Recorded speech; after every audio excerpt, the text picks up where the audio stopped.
Okay, so we'll start. It's a real pleasure to have Kazumi Okuyama speaking with us today. He's going to tell us about the quenched free energy in random matrix models.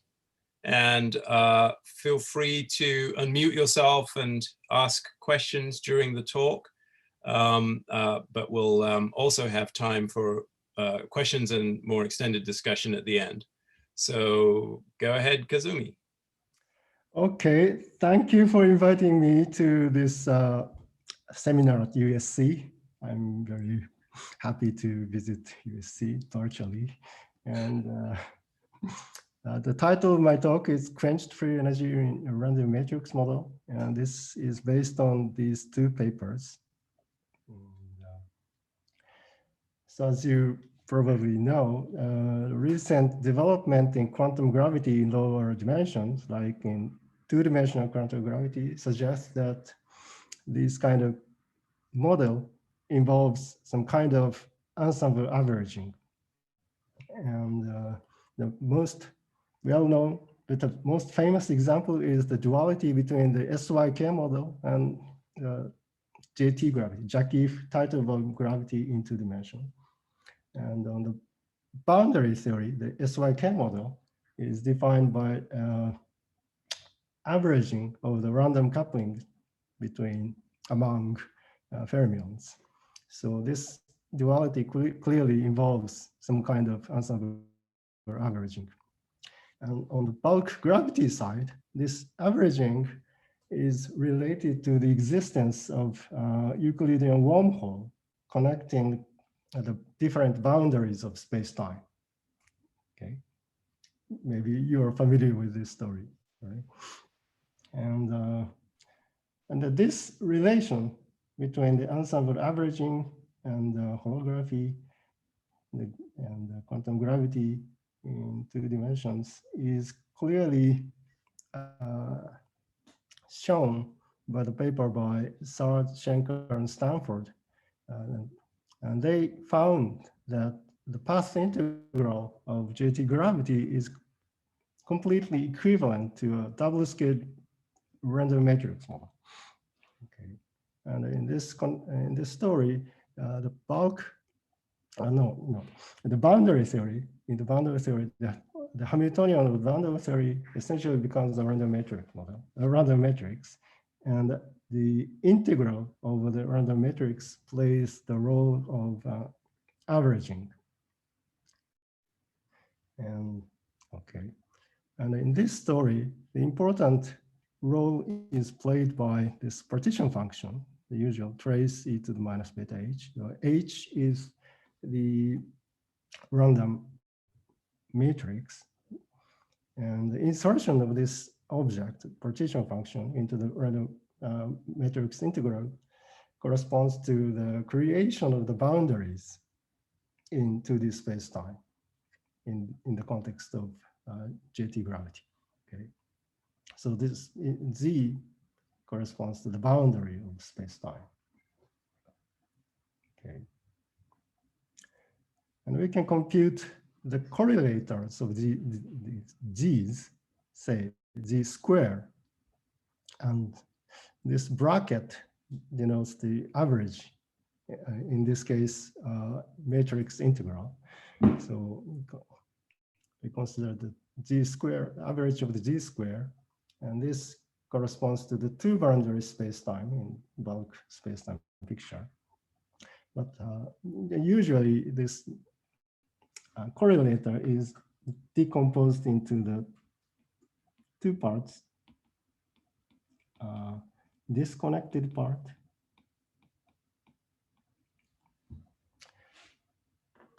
the disconnected part plus connected part.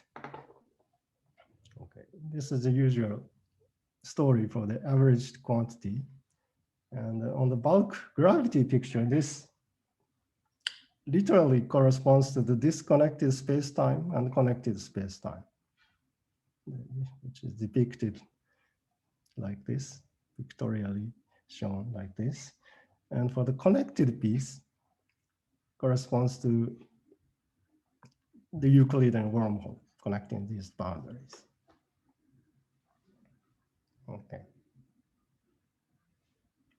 So we are interested in such kind of non-trivial topology in the space-time and what the effect of these wormholes in quantum gravity. Okay.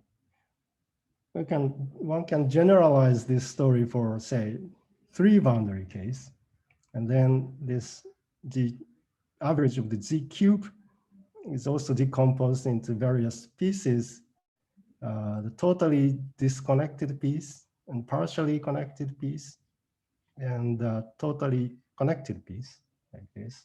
And they are labeled by the partition or partition of 3 partitions like this. Okay. And more generally, the n boundary, we can consider the n boundary correlators. And then the decomposition is, in this case, again, labeled by some decomposition partition of n, or in other words, it's labeled by Young diagram with n boxes. For the n equal to 3 case, the previous the partition in the previous slide can be described by the Young diagram like this. And this is disconnected and totally connected.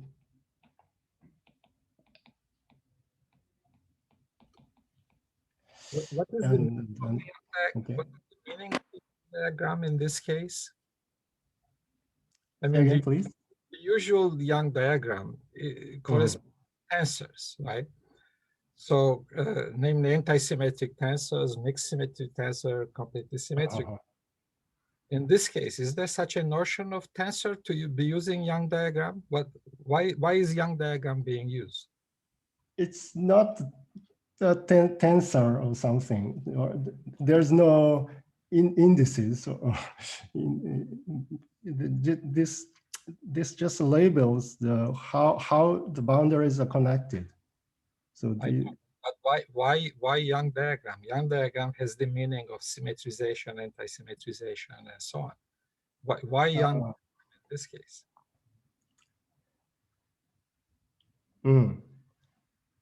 We are not symmetrizing or anti-symmetrizing anything. This is just labels how the boundaries are connected. I understand the pictures, and I understand that you want to use some notation, but does the Young diagram in this case give you the meaning of Young diagram really, or I mean, it sounds like not. I mean, is it really? Is it really? Okay, yeah. This is just a useful labeling. This is just a useful labeling. This doesn't mean we are symmetrizing or anti-symmetrizing anything. This is just useful labeling of this decomposition. Well, it gives the labeling of all partitions. I mean, that's how it's originally introduced. It's originally introduced to label partitions, and then it happens that this corresponds to representations of the permutation group. But there is anyway. I mean, but in the following discussion, I don't use very much about this property, so we'll skip it. Ignore. Okay, we'll ignore. Okay. Well, anyway, so these, in general, the endpoint correlator or n boundary correlator can have a very complicated decomposition in general, depending on how the boundaries are connected by these bulk Euclidean wormholes.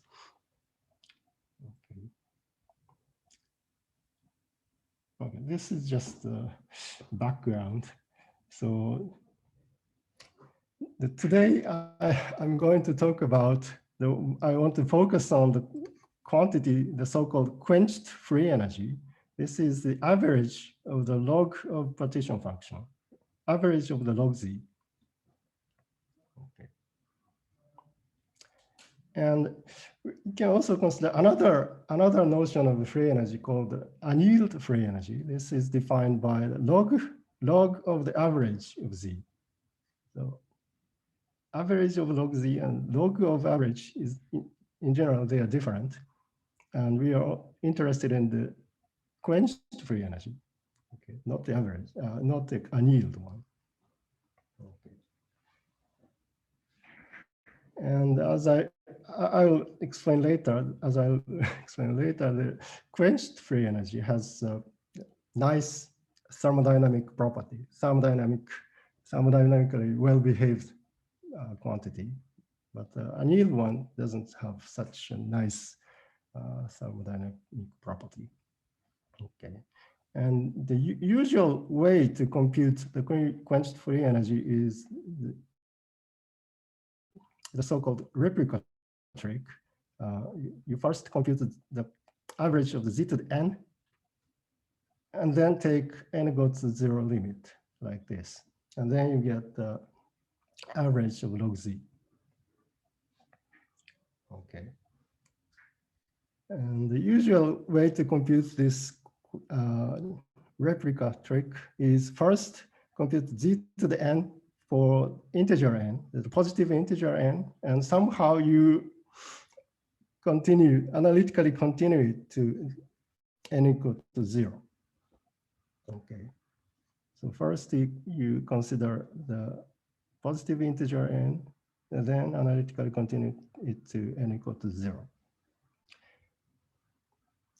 But the problem is that this analytic continuation is, in general, it's not unique, non-unique. And somehow you need some prescription for to find the correct quenched free energy using this replica trick.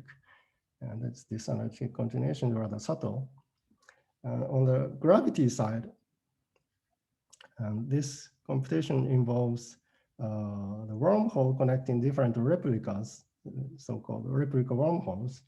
So it's a very interesting. It's very interesting to understand how these replica wormholes contribute to this computation of the free energy. But the computation is rather subtle because the non-uniqueness of the analytic continuation. Okay.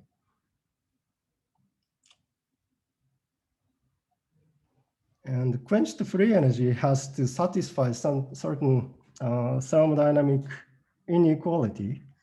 And for instance, the entropy is usually given by the derivative of the free energy with respect to the temperature. And for the entropy to be positive, the free energy should be a monotonically decreasing function of temperature. Okay. Positivity of entropy requires F to be a monotonically decreasing function of temperature. But then, as I said before, the annealed free energy doesn't have nice thermodynamic, doesn't satisfy the nice thermodynamic inequality like the positivity of entropy. And so the annealed free energy does not necessarily satisfy this positivity. But the quenched free energy should be a monotonic function of temperature because so before taking the average, the log Z is a well-defined thermodynamic quantity. So each instance satisfies the positivity of entropy. And after taking the average, this also satisfies the positivity of entropy. So the quenched free energy is the one that satisfies the thermodynamic inequality. Okay. Each instance satisfies the inequality, and on average, this also satisfies this inequality. So the quenched free energy should be monotonically decreasing for the positivity of entropy. But in the recent paper by Engelhardt et al., computed the quenched free energy of JT gravity. And this is a figure from their paper. This is the free energy, and horizontal axis is the temperature. And you can see that the free energy first increase and then decrease. So this increasing part violates the positivity of entropy.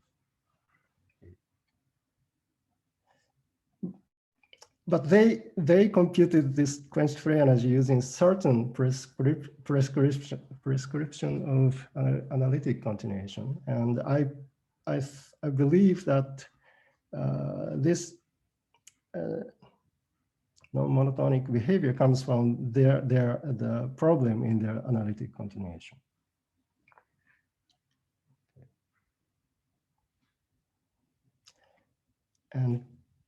And Clifford also wrote a very interesting paper about this problem, and he pointed out that non-perturbative effect would be important for this problem. Okay. But this JT gravity or matrix model for the JT gravity is a very complicated model. So this as I said, the analytic continuation is highly non-unique. We don't know how to, what is the correct way to do the replica computation in general.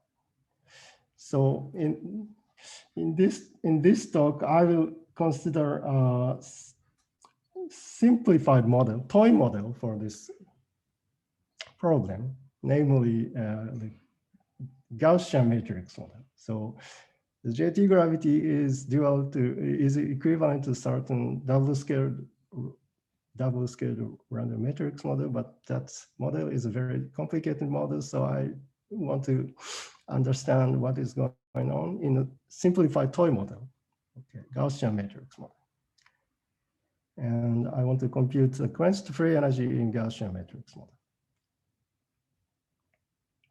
Okay.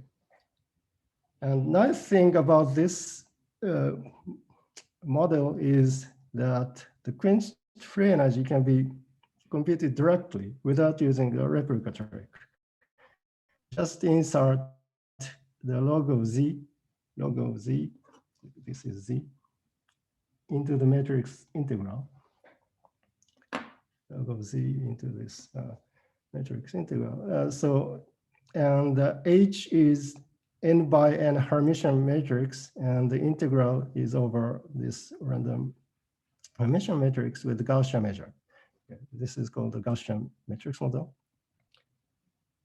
And using this expression, we don't have to consider the replica, the problem of the replica trick, how to continue analytically continue it to n equal to 0, and that problem doesn't.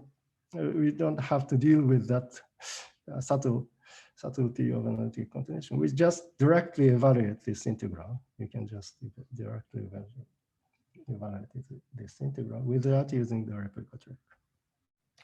And it is, of course, well known that this kind of matrix integral can be recast as an eigenvalue integral after diagonalizing this matrix. You can rewrite this integral into the eigenvalue integral. And this is the famous Vandermonde factor.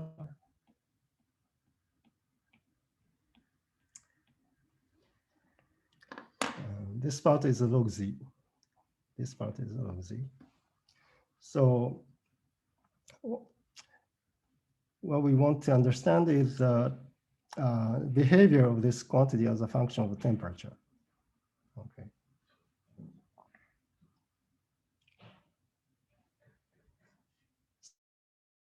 So at high temperature, in the high temperature regime, on general grounds, we expect that the quenched free energy is approximated by the annealed free energy. So at high temperature, quenched, the distinction between quenched and annealed doesn't matter.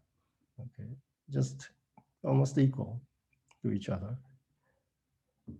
Okay, so we can use this approximation in the high temperature regime. So what we have to do is to compute the average of the 1-point function, 1-point function z, average of z.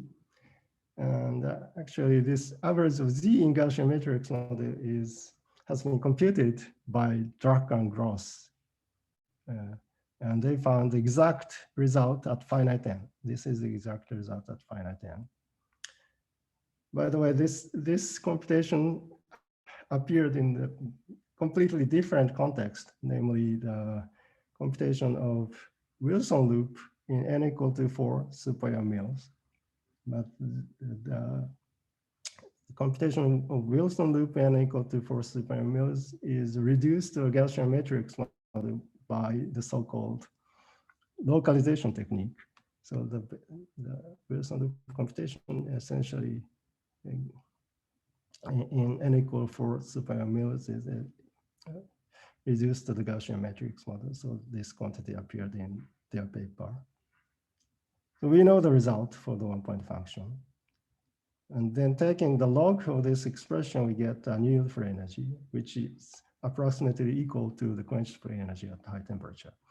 And using this expression, we can resolve the high temperature behavior of the free energy like this. And taking the derivative of this expression, we get the high temperature behavior of the entropy. Okay, basically S goes like log n at high temperature. Okay.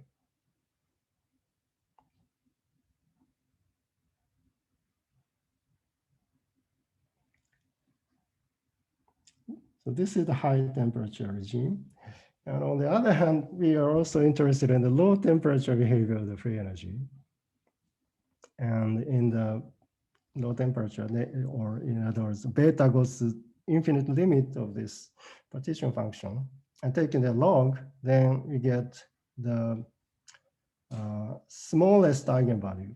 This log of z is given by, in the beta goes to infinite limit, log of z is equal to the minus beta times the smallest eigenvalue, minimum of the set of eigenvalues. And plugging this expression into the integral, we get the free energy is equal to the average of the smallest eigenvalue. Okay. This is the leading term in the low temperature expansion of free energy. So basically, and this average is defined by the integral. So if you replace this part by the minimum of the eigenvalue, we get the average. This integral gives the average of the minimum of the eigenvalues, which I denote E naught. So this is, but this integral is complicated n variable integrals. So we don't know the exact formula for at finite n, but as a function, function of the matrix size n. But at least for small n, we can evaluate this integral explicitly and find this result for n equal to 2, equal to 3. Okay. And also we can show that in the large n limit, the E naught goes to -2. In my, so minus this value depends on the normalization of the Gaussian factor. But in my notation, in my normalization of this Gaussian factor, this E naught, the large n limit of this E naught is -2. Okay. So this is, so basically at zero temperature, the quenched free energy is some constant. It goes to some constant, which is the average of the minimum of the eigenvalue. Question? Okay. Yes. For the eigenvalues of the large n, do you know if typically you have degenerate the lowest eigenvalue or not? That's a nice question. Yeah, that's a good question. Yeah. So because of this van der Waals factor, so we have a van der Waals. Yes. Yeah, this is typical in matrix model. The eigenvalues repel because of this van der Waals factor.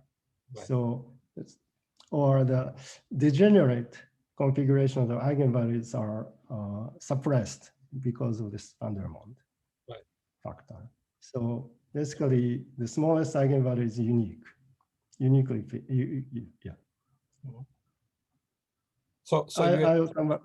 So then you, I mean, this is also was my intuition that it probably is unique. So when you do it for finite n, clearly it is unique. Am I right? I mean, you did it for n equal to 2 and then 3 and then probably for a few others.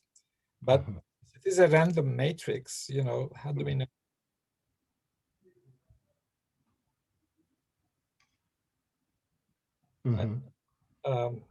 I'm just trying to understand. I mean, I'm not criticizing or anything. I'm just trying to, I'm simply asking. So you are taking, let's say when you say you are doing it for n equal to 2, you are taking some Hermitian matrix and then you are diagonalizing and looking at the lowest eigenvalue. Right? But then what do you mean? What do you mean by averaging? Averaging is this integral. Averaging means this integral. Oh, okay. But then it was dominated by a unique lowest eigenvalue. Yeah, dominance is at the level of the integrand. The integrand is dominated by the smallest eigenvalue. And then integrate over these variables. Correct, but you are expecting that for beta going to infinity, you are expecting that it is the lowest eigenvalue that will dominate. Right. And so the beta, I'm not following this step or something like that. So you have the lowest eigenvalue dominating, but you are throwing away the rest of the eigenvalues, or what? No. I mean, even by the average. You have to integrate over all eigenvalues.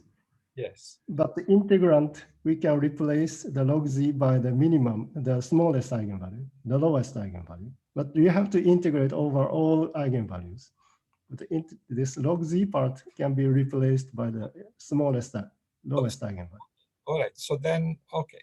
All right. And then you integrate by the lowest eigenvalue as well in that integral. As well. And all the rest of the eigenvalue, we also integrate over. Okay, I understand. I understand better. Thank you. Yes, but this integral is still a very complicated integral. So I don't know the exact answer for general n. But at least for small n, we can compute this explicitly. And the result looks like this. Got you. Yeah. Okay. Is that clear? Okay. Thank you. Yeah. But yeah, I'll come back to that point later.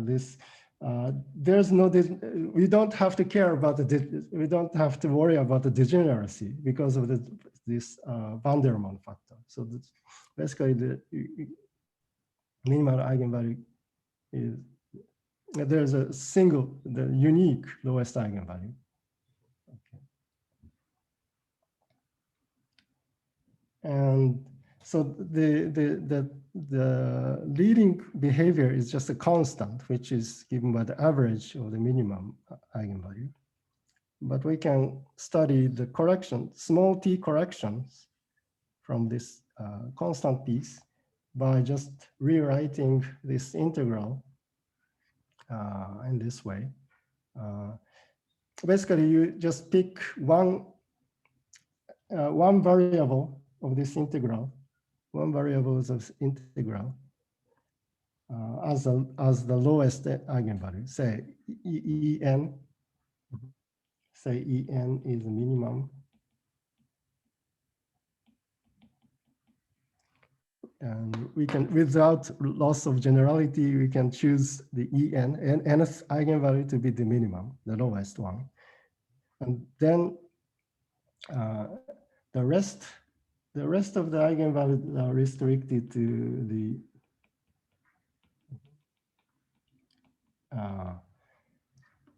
so the integration region of this, the rest of the eigenvalues are restricted to this region, because the En, we choose the En to be the lowest one, then the rest of the eigenvalues are restricted to the greater than the En. And using this observation, using this kind of observation, we can integrate out the smallest eigenvalue, and then we get this expression after shifting. Yeah, after shifting the smallest one to 0 to the origin, you get this expression. So originally, this part was EI minus En squared, but we just shift the EI's by En, and then anyway, this is simple rewriting of this integral. So we can rewrite this integral as a constant piece plus some deviation. Using this expression, we can show that the free energy, the small t correction of the free energy, the constant p plus minus t to the fourth. The small t correction starts from the t to the fourth term. And taking the derivative of this expression, we get the entropy, small t expansion of the entropy. The entropy goes like t cubed in the small. Then the sigma here is some constant, depending on n. Some complicated function of n, but this is just a constant coefficient. Kazumi, can I ask a question? Yes? So this t to the 4 behavior is curious. Is there some simple or intuitive way of understanding why are we getting t to the 4 and not t to the 3 or something like that for the free energy? Yeah, this comes from this integral representation. And this power, so this first power, P, is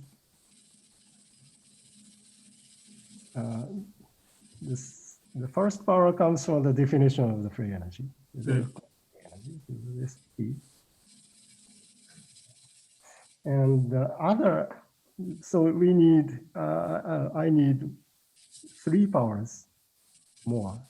And they come from basically this and this part and this part. So pick one of, say, one of integration variable and rescale this variable by t. And then you get t cubed from this rescaling. And after this rescaling, we get a nice, after this rescaling, we can expand this integrand in powers of t. And this gives the higher order corrections. Mm-hmm.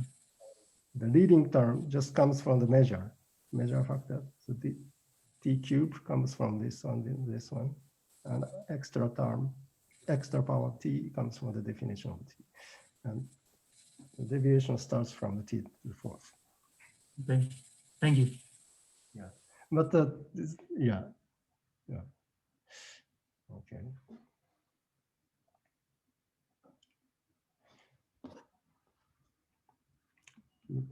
This clearly shows that. Sorry, can I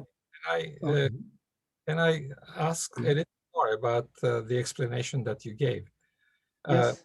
So I understand the extra factor of t cubed, But you have also the additional factor EI minus EJ squared that should also be giving more powers of t when you rescale.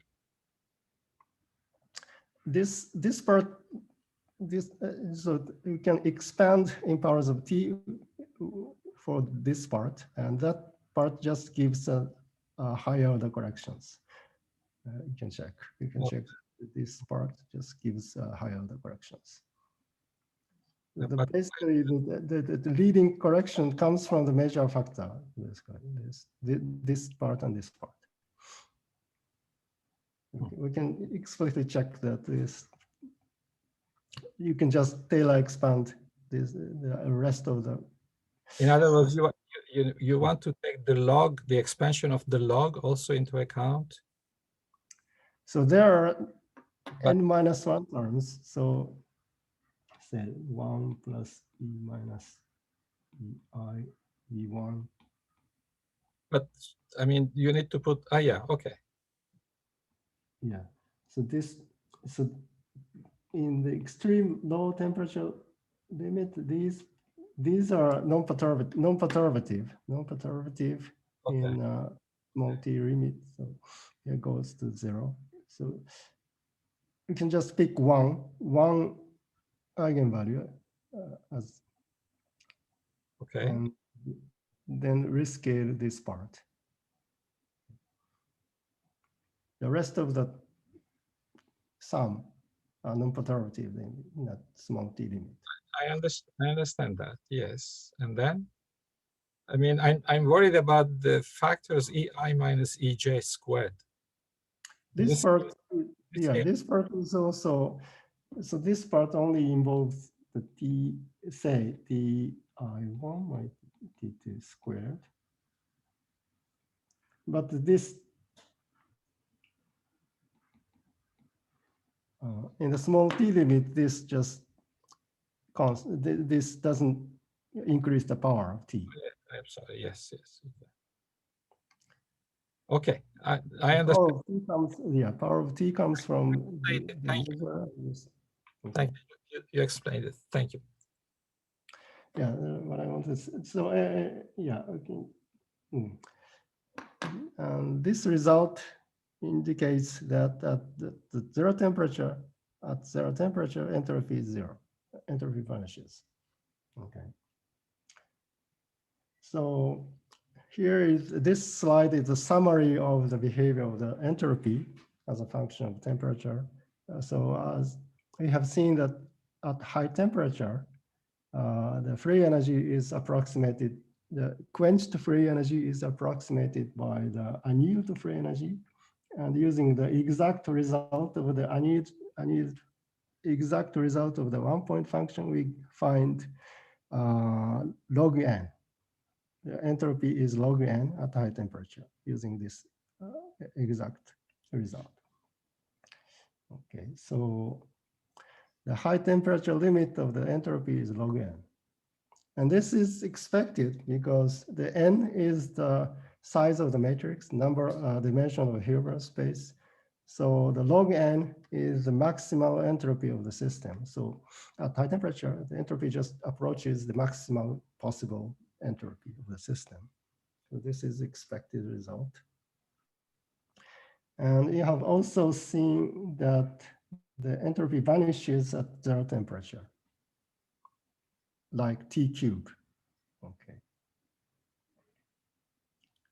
And this is also expected because at low temperature, the lowest eigenvalue, only the lowest eigenvalue contributes to the integral representation of the log z. So basically, the single eigenvalue, the entropy of the single eigenvalue is log 1, so it's 0. And if you have a degenerate lowest eigenvalue, say 2 eigenvalues that degenerate at lowest level, then you would expect log 2 entropy, but that doesn't happen. That kind of configuration is not allowed in matrix integral because of the Vandermonde. So we don't have to worry about the degeneracy of the ground state. So basically, only single eigenvalue dominate at the low energy, at low temperature. So the entropy goes to log 1 equal to 0 at zero temperature. Okay. So entropy vanishes at zero temperature and approaches the maximal value log n at high temperature. Okay. And using the integral representation like this integral representation like this, we can explicitly check this behavior, at least numerically. Just evaluating this integral numerically, we can explicitly check this kind of behavior, say for n equal to 3. Okay. And here the plot of the quenched free energy as a function of the temperature. This is the blue curve is the quenched free energy given by the integral in the previous slide. And the orange curve is the annealed free energy, which is given by the exact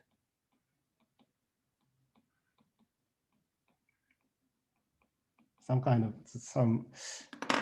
Drucker and Gross result. The exact one is given by Laguerre polynomial. So we just use the exact result at finite n and set n equal to 3, you get this curve. And as you can see, at high temperature, these two curves are almost overlap, almost equal. So at high temperature, quenched free energy approaches annealed free energy, but they deviate each other at low temperature. And the important observation here is the quenched free energy blue curve is a monotonically decreasing function of the temperature for the whole range of the temperature regime. But the annealed one is not monotonic. First increase and then decrease, but the blue curve just decrease forever. Okay. And this is the required property, thermodynamically required property. The exact quenched free energy satisfies this positivity of entropy. And taking the derivative of this free energy, you get the plot of the entropy like this. And this is the plot of the entropy for n equal to 3. And as I said before, at zero temperature, it vanishes and it approaches maximal value of the entropy, log n. And in this case, n equal to 3. So this line is the log 3. This line, horizontal line is log 3. And first start, so S starts from 0 and approaches log n, log 3. Okay. So at least for the finite n, we can do this kind of numerical analysis for any n, at least for finite n. But we are also interested in the large n behavior of the quenched free energy. Okay. But so in principle, we can study the large n behavior of this complicated integral, but it's not straightforward. The direct analysis of this eigenvalue model at large n is a very complicated problem. So in particular, after integrating out one eigenvalue, we get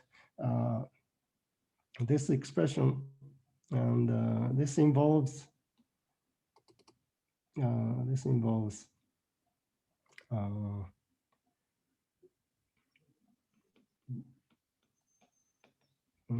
some kind of double trace interaction. After integrating out the smallest eigenvalue, we get some double trace interaction is induced in this potential. And this potential, Gaussian potential, is shifted with a double trace interaction. So this model is a very complicated eigenvalue model. So it's not straightforward to analyze the behavior at large n of this integral. Okay. So we don't know the answer at large n yet. But for the high temperature regime, we know that at high temperature, quenched free energy is approximated by the annealed one. So the high temperature regime at large n is easy to understand because what we have to do is just compute the 1-point function. And 1-point function is determined by the one eigenvalue distribution, which is well known at large n for the Gaussian matrix model and known as the Wigner semicircle distribution, like this. And in my normalization of the Gaussian factor, these eigenvalues are distributed between -2 and 2, okay, like this. And as I said before, the expectation value of the lowest eigenvalue approaches the edge of this Wigner distribution at large n. So -2 is the edge of this distribution. And the 1-point function at large n can be easily found from this 1-point distribution and just using this usual expression for the partition function, and then we get the modified Bessel function like this.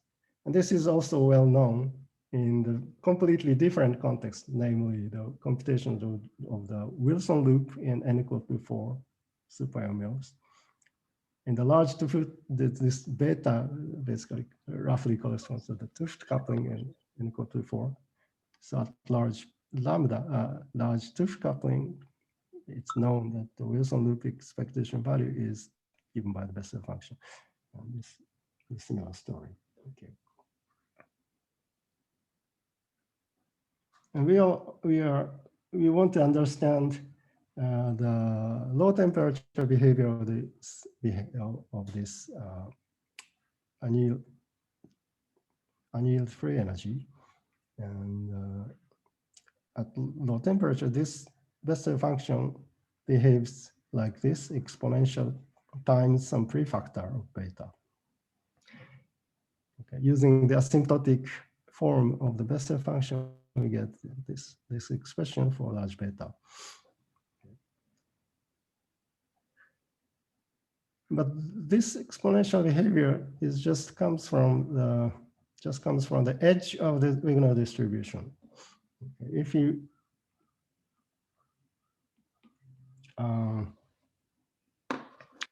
plug if you focus on the edge of this Wigner distribution and epsilon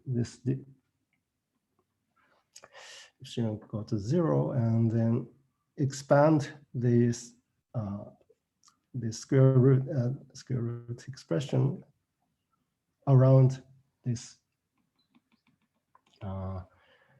lower edge of this semicircle, we get approximately this density of eigenvalue density is approximated by the square root of this shifted energy. And the integral of this is just gives the large beta behavior of this Bessel function. And this factor of 2 is just expectation value of the lowest eigenvalue. Okay. And taking the log of this 1-point function, we get the annealed free energy and we found 2. This is the E0. This factor is the E0. And some correction, T log T. And this scale is determined by the factor of n here, and Tc is n to the minus. Sorry, this is 2/3 to n to the minus 2/3. And the problem is this annealed free energy as a function of the temperature is non-monotonic.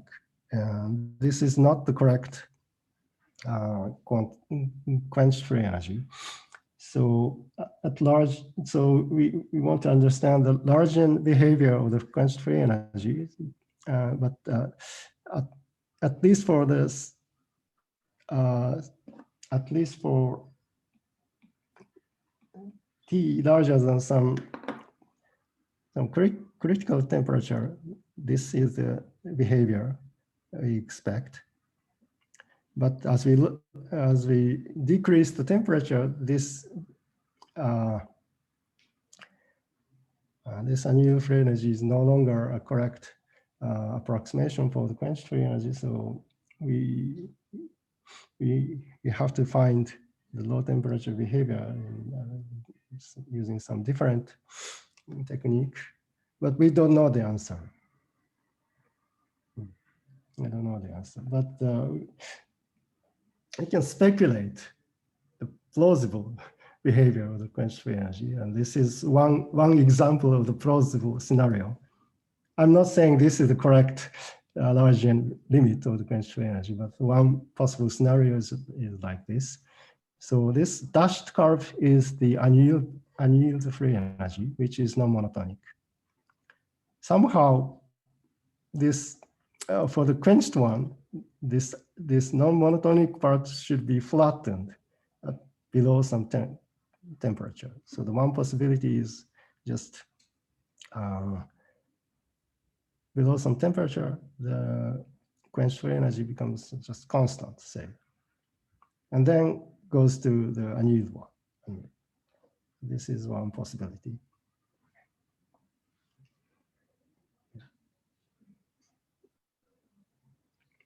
But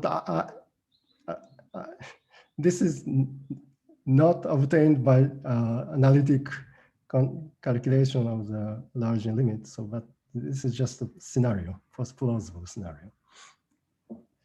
But at least qualitatively, this would be a nice guess, I think. But near this transition point, let's say TC, so this annealed free energy is obtained by the Largian leading term in the Largian limit, namely the genus 0. I obtained this expression using the genus 0 eigenvalue density. But we can include the higher genus corrections near this transition point by taking suitable certain double scaling limit called the early limit, just focusing on the edge of the Wigner semicircle. Okay, we can incorporate the higher genus corrections by taking the double scaling limit called the area limit. Then, after taking the higher genus corrections, this sharp transition would be smoothed out, maybe. But I don't. This is just a speculation. I don't know the answer, correct answer. But yeah. I have a question. Yes. But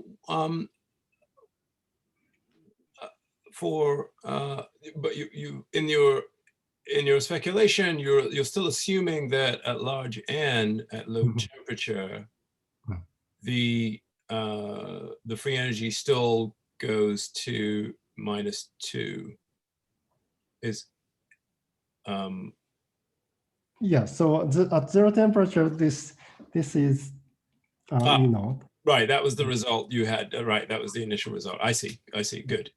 Okay, thank you. Yeah.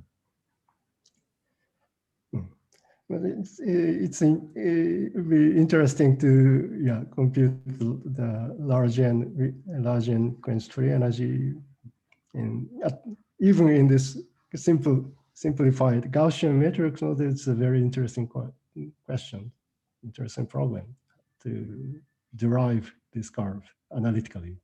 This curve or this curve, I don't know. Yeah. Still, this is an open problem. Yeah. I don't know the answer, but this is very plausible scenario. So somehow this non-monotonic part should be flattened in the exact quenched free energy. I have another question. Okay. Yes. So I know, the attraction of this approach is that you're avoiding the replica trick. But is it possible that maybe in this simple Gaussian model, the ambiguities that you get in the replica trick may not be a problem for this Gaussian case? And so maybe you could compare where you already know the answer, you could compare to... Yeah, that's exactly what I want to talk in the rest of the talk. Okay, right. Sorry. I want to talk about the replica computation. So, but okay. I don't have a clear answer to your question. Just that this is also okay. Series of speculations based on the series of speculations. So, yes, and we also want to understand the replica computation. Even in this Gaussian case, it's a very interesting interesting problem. So, first thing we just want to try is to just go to the low temperature limit directly. So it's a known property that the average of z to n with positive integer n is dominated by the connected part at low temperature for positive integer n. Okay. This is a well-known result and a known result. So the naive guess would be to just replace the right-hand side on the replica expression, the average of z to n, by replacing this just a totally connected part. Okay, this is the first thing we can try. But this is just a question mark. I put a question mark this because this expression naively, at least naively, this expression doesn't make sense because the numerator doesn't approach 0. So this limit doesn't exist in general. Okay. So what is happening is that going to the low temperature and taking the n goes to 0 limit, in general, they do not commute. These two limiting procedures do not commute in general. So this property is correct only if n is positive integer. Okay. So they're replacing this. So this replacement amounts to first go into the low temperature and then take the n goes to 0. Okay, but what we want to do, what we have to do is just first take n goes to 0 limit and then go to low temperature. Okay. And then these two limits do not commute in general. But the situation is different from the another computation of the entropy computation, fundamental entropy, or entropy of the Hawking radiation computation. We can use we can also use the replica trick for this entropy computation, fundamental entropy computation. But in that case, the limit is n equal to 1, and in that case, there are two dominant contributions: totally disconnected and totally connected, and we can basically ignore in the complicated mixture of this partially connected piece. We can just ignore them. but in this case, n equal to 0 limit, this doesn't work. Okay.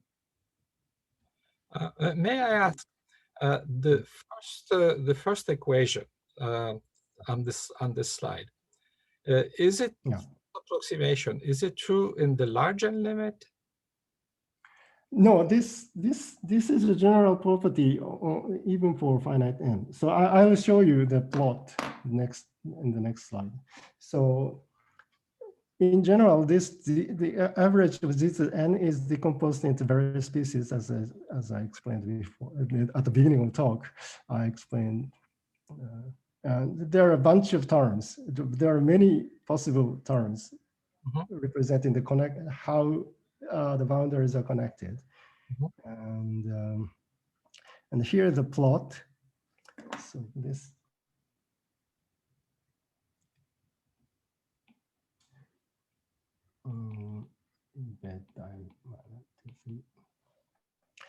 This is the plot for n equal to 4. And this free energy is normalized by the totally disconnected part. Totally disconnected part is, and this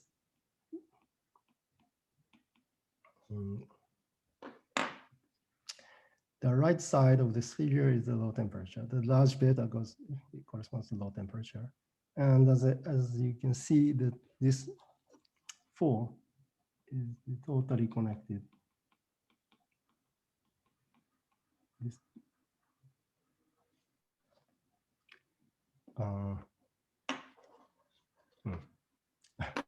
So this is what, a numerical computation? What is it?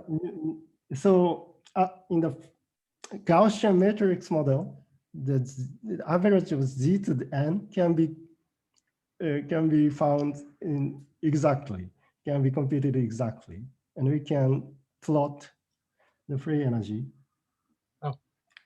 For the Gaussian case, z to the n, average of z to the n can be found exactly at finite n. Okay. So this is a finite n, but the n equal, say n equal to n equal to 100.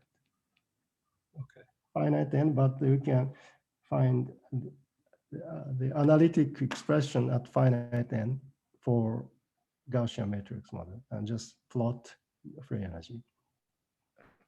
Okay. So at low temperature, the totally connected piece just dominates. Okay. But around this transition temperature, they all degenerate, all become degenerate.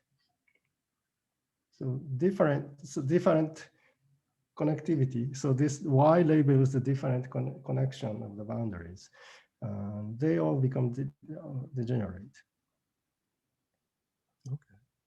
How complicated is this exact result as a function of n? It's some combination of Laguerre polynomial, basically. So 1-point function is computed by Dirac and Gross, is written by Laguerre polynomial, and the multi-boundary case is also written as some combination of the Laguerre polynomial. But combinatorics becomes very complicated as we increase the number of n, the number n. Number of boundaries. I just want to mention, and I think the rest of the audience is aware, that last week we heard the seminar by Eric Docker from UCLA about another method rather than using the replica trick. Using a different method, if you happen to have the Rayleigh entropy, which is basically what you are saying is you are able to compute the Rayleigh entropy. Mm-hmm. Right. So he, I don't know. Do you know his work? No, I don't know. Okay. All right. So maybe you can look it up. But rather than doing the replica trick, he has an alternative approach without doing analytic continuation of n. But it involves summing over all the n, okay, for the Rayleigh entropy. And then with some arbitrary coefficients in front of it, z to the n, Okay, you multiply by z to the n, and you sum over n. And then for a particular limit of z, of that z, not your z, but his z, then you recover the Van Neumann entropy, which is what you actually want, or what you want is not really that, but you want, which is to take the log. You probably can play around with a similar trick, and without having to take the analytic continuation of the integer n. So if you already know the average of z to the n, there is this alternative approach. Okay. That you Yeah, do so, sum in the Gaussian case, this is written as some combination of log-L, but for I don't know the general formula for n, small n, the z to the n. For small n, I can write down explicitly for n. But, okay, you were asking large n anyway, so. Well, may I make a comment there? So yeah, I also wondered about whether Eric's tricks could be used in this case, but it's not clear it's really talking about the same. It could be applied to this. I mean, formally, it's a different thing. He's talking about Rényi entropies and von Neumann entropies, and using and avoiding the replica trick for computing those, which is at least formally different from this replica trick computing this other thing, this thermodynamic thing. Yeah. And it's not clear to me. I've been wondering about it too, whether one could borrow the same setup. It's not clear to me that that it's going to turn out to be as relevant as it might seem on at face value. It's certainly worth exploring, but I would just say at the outset, the problems have slightly different character to each other in such a way that the tricks he used might not be applicable here. Just a word of caution. Well, anyway, it's true that in his case, he wanted z log z. And in this case, you want only log z. So I would guess, I mean, that a similar approach to his, but different coefficients. Z to the n times a different set of coefficients. Some constant coefficients as a function of n that he took. So some other set of coefficients is probably relevant in this case. I'm just, seems close enough that a similar trick probably would work. Maybe. Well, okay, let me not say any more, but Sure, I mean, one needs to try, that's all. Yeah, indeed. So I have 3 more slides. Can I? That's okay, yes, because we took a lot of your time by asking lots of questions, so you can comfortably go ahead and finish. Yeah. Okay, so around this transition region, all contributions become degenerate. So basically you have some kind of, so we can imagine some kind of landscape of local minima of this free energy labeled by the Young diagram. Okay, so this is reminiscent of the situation, the spin glass. So this, and we know that in the spin glass case, the computation of the replica trick is very complicated. Okay, so yeah, I can imagine that this case also involves very complicated situation.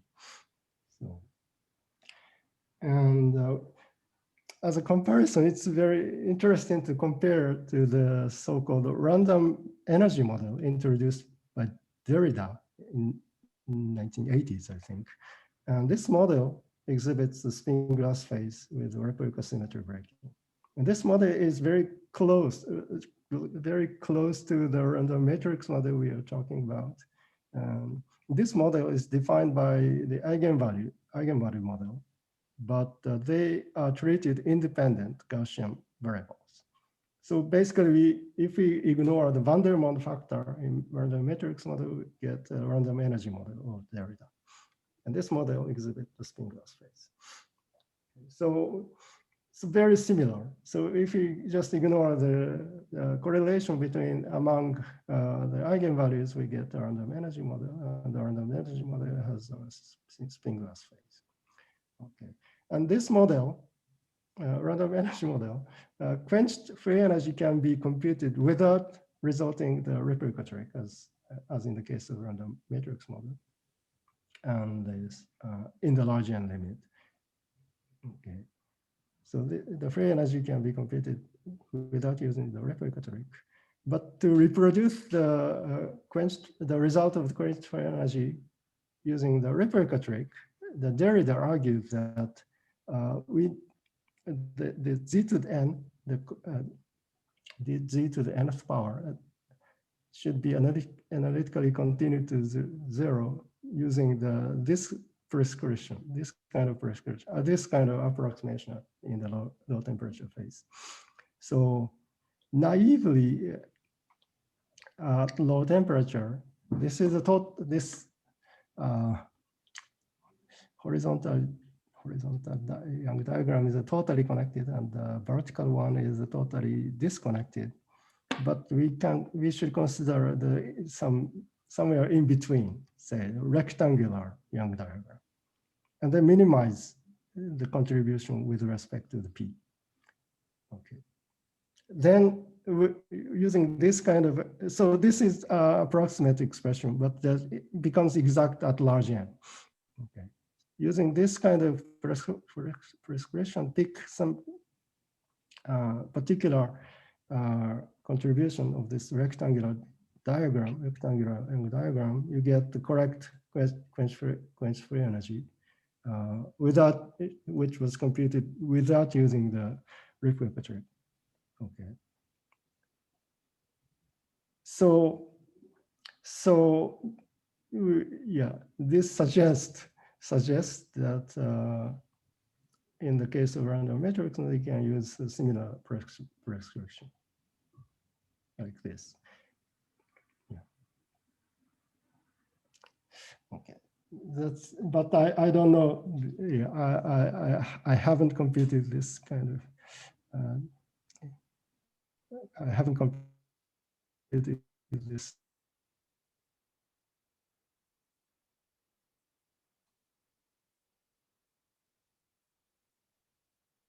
Yet in the random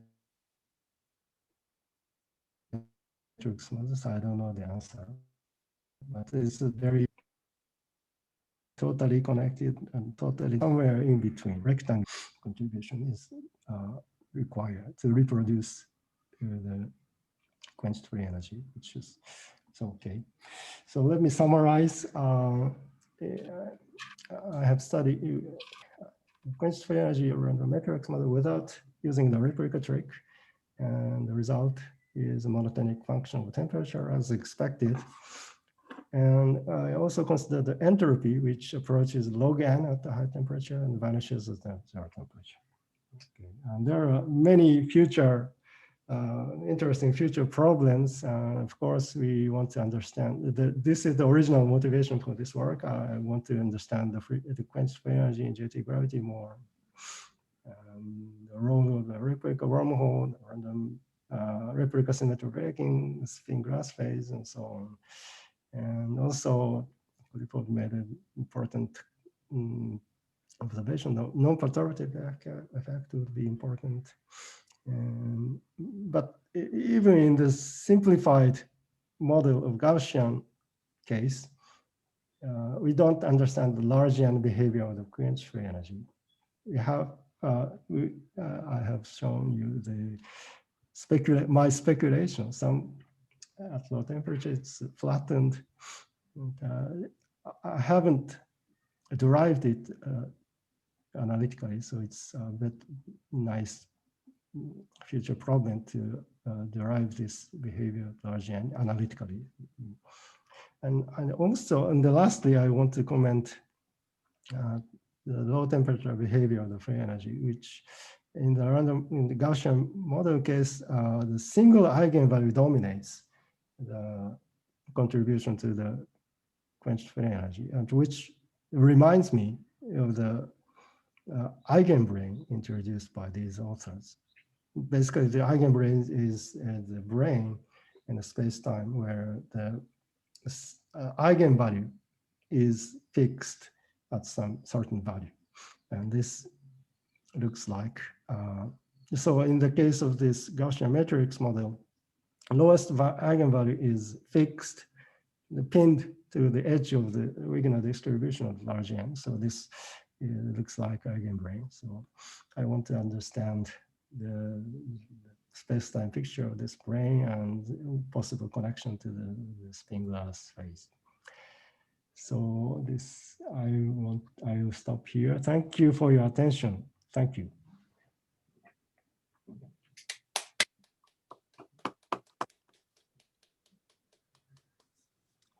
Question. Thank you for this very nice talk. Yes, questions? You mentioned that z to the n, the average of z to the n, in the large n limit is known. Can you give a reference for that? Z to the n? In terms of Laguerre polynomials, you said. Yeah. This is written in my paper. Partial result is written in my paper, and there are references for the old paper in the reference for my paper. This first one, okay. I wrote some result for the Gaussian case, the average of z to the n. Okay. And yeah, you can find the reference also in this paper. Okay, thank you.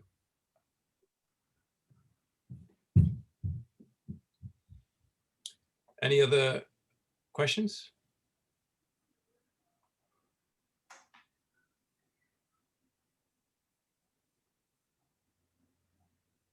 I have one, and I know this is all speculative, so I'm asking you to speculate some more. Mm-hmm. In trying to make contact with JT gravity, then we need to not just connect to large N, but we also need to connect to the double scaling limit, as of course you know very well. And something very special happens in that case, precisely at the lowest eigenvalue, right? The double scaling limit, the non-trivial double scaling limits, not the Gaussian case, but more generally, involves the zero, you know, the end of that eigenvalue distribution has a very special property. You have extra zeros landing in not just the square root, but you have higher powers.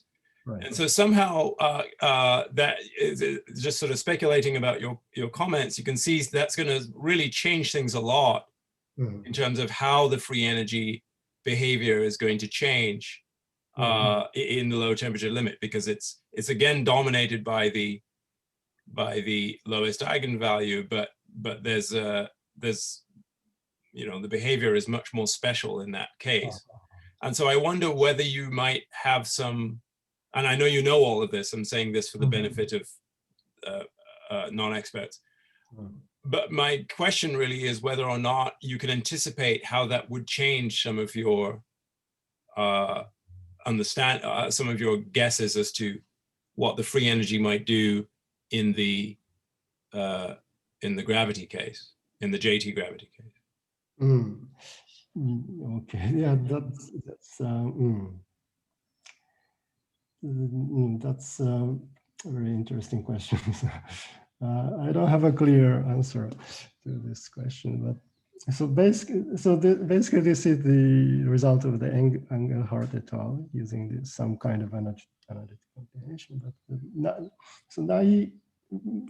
my naive guess would be, yeah, the correct one should look like this. It should look like this, and like this. And so there must be something happens. There must. So basically, this kind of behavior comes from the annealed, so disconnected part. So we need to include the connected piece, connected contributions. So so clearly, the replica wormhole plays an important role for the flat to make this curve flatten or the decreasing. So the increasing part should be flattened by including the replica wormhole. Okay. And in the context of the matrix model, you have to include various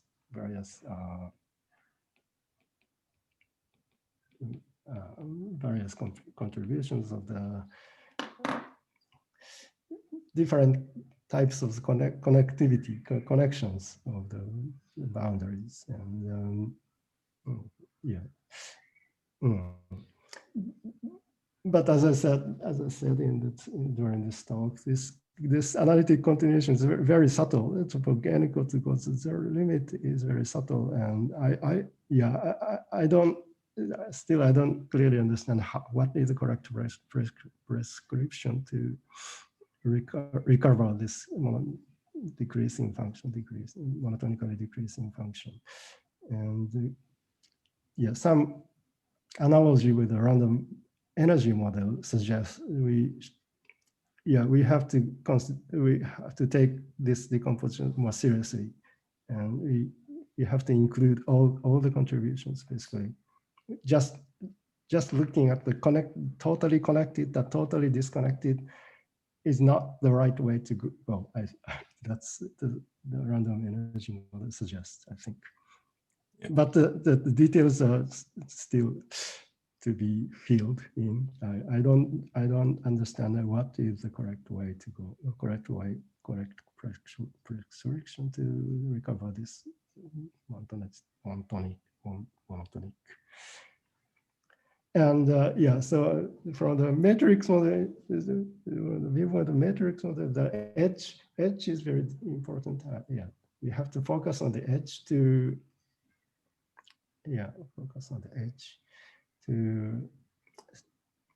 find the correct behavior, and we need to take some kind of double scaling limit.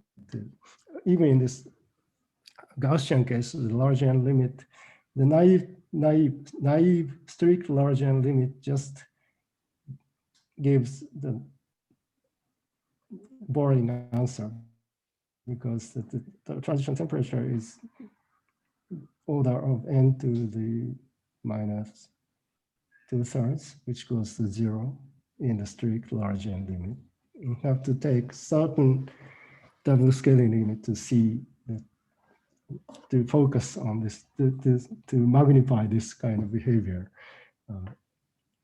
magnify this transition region. We have to do some kind of double scaling even in this Gaussian case. And I think that the Engelhardt et al. Argue that in the case of JT gravity, basically the Airy limit dominates the contribution to the quenched free energy. That's as if I understand correctly, the result.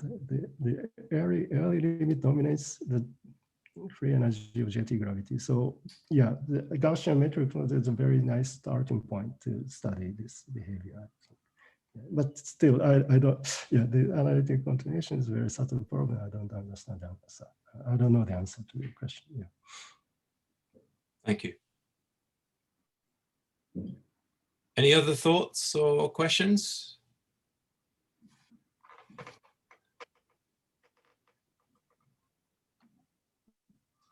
Then maybe we should thank our speaker again for an excellent talk, and maybe it's late for somebody, so we should probably let people go. Okay. Thank you. Okay. Thank you for the seminar. Thank you. Bye. Thank you.